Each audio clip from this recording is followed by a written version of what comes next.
Isang ama't asawa, abogado, negosyante. Itong lupang ito ay tinaguriang lupang pangako. Pero nagbago ang lahat nang pasukin niya ang mundo ng politika. Walang masyadong nakakilala. Walang masyadong nakaalam sa kanyang pinagmulan. Sino nga ba si Dominador Chipeco Jr.? Mabuhay si Vice Presidente Jong Chipeco! Ang kumakandidatong pangalawang pangulo ng Angkapatiran Party. Ngayon, siya po ay tumatakbo sa pagka-Vice Presidente ng Republika ng Pilipinas. Welcome po, Atty. Chipeco. Magandang umaga po. Magandang umaga rin sa iyo. Salamat po. Sinasamantala ni Jun Chipeco ang mga imbitasyon ng media na gaya nito. Mahalaga raw kasi ito para sa isang kandidatong tulad niya na mahina ang makinarya sa politika kumpara sa kanyang mga kalaban. Yung ibang kandidato ng kanilang pananaw ay nanggagaling sa kanilang personal na opinyon. Kung di sa mga media guesting, sinatsaga ni Chipeco at ng kanyang partido ang personal na pangangampanya sa iba't ibang bayan. Sa araw na ito, sinabayan ko ang kanilang pag-iikot sa San Jose, Batangas. Sino yung yan? Sabi ni Mayor, dahil Mayor hindi namin kilala. Ayun pala Vice President, hindi namin kilala. Ito po, mga kandidatong vice. Ang medyo nakaka-discourage ng konti is yung hindi ka kilala talaga. Nakikilala ka for the first time. I cannot tell that very rarely naman to na makompare ko yung mga sorti ng mga sikat na talagang dinutungo. Gano'n. Pero sabi ko, okay lang yun because we have to expect that being newcomers in politics. Yes. Sa mga lumalabas na popularity surveys, nasa dulo ang pangalan ni Chipeco. Para raw sa kanyang baguhan sa politika, lalo lang nakasasama ang mga pre-election survey.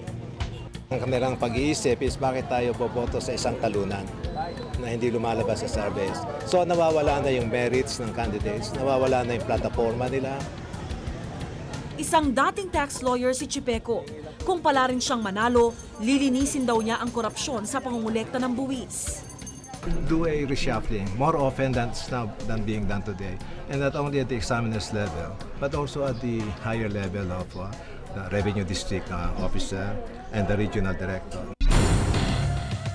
Matagal din siyang naging executive at legal counsel ng isang multinational corporation.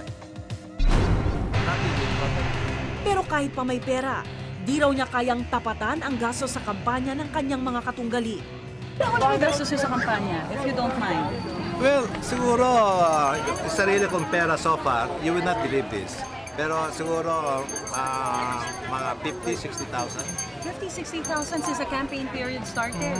Television ads, kakayanin ba natin o hindi? Are you kidding? 400,000 for 30 seconds? No way, no way, no way.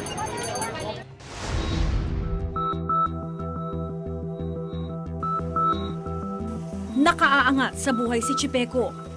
Nakatira rin sa isang exclusive subdivision ang kanyang pamilya. Ang gusto ko lang sabihin, kami lumaki hindi sa luho. Kami lumaki sa isang family environment na kami matipid ang aking mga magulang. Lumaki kami hindi nagugutom pero at the same time hindi kami marangya. Galing siya sa isang kilalang pamilya sa Laguna. Naging gobernador ng lalawigan ang kanyang ama ng mahigit isang dekada noong dekada 50.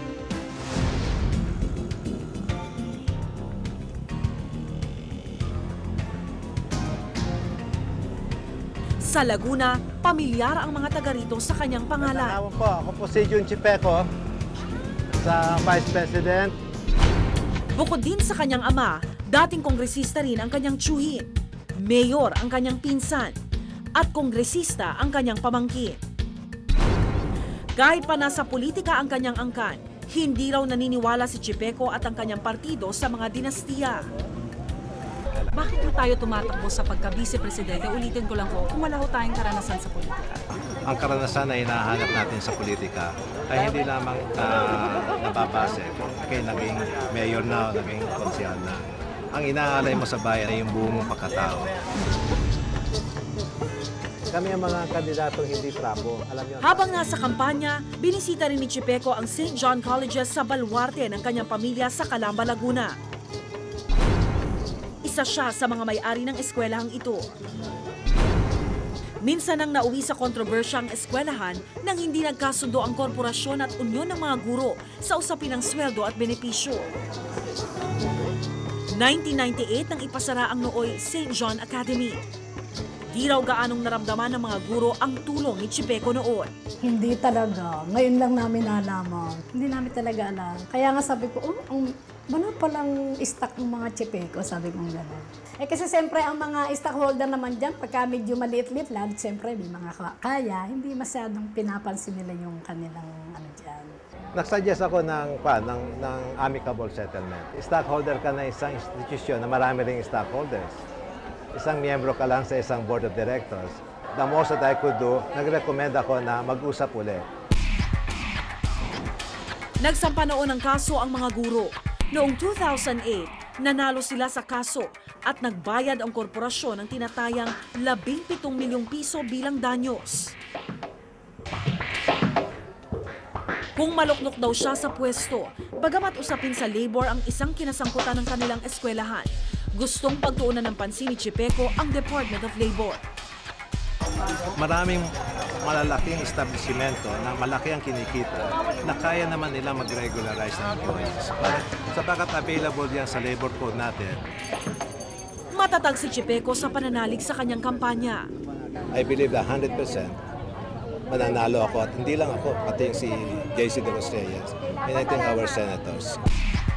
Walang masyadong nakakilala o nakakaalam sa pagkatao ni Dominador Chipeco. Wala rin daw siyang sapat na karanasan. Sa darating na Mayo, malalaman natin kung magagamit ba niya itong bentahe o kakulangan kapag nagbigay ng hatol ang taong bayan. Ako po si Rhea Santos at ito ang nakatala sa aking Reporter's Notebook.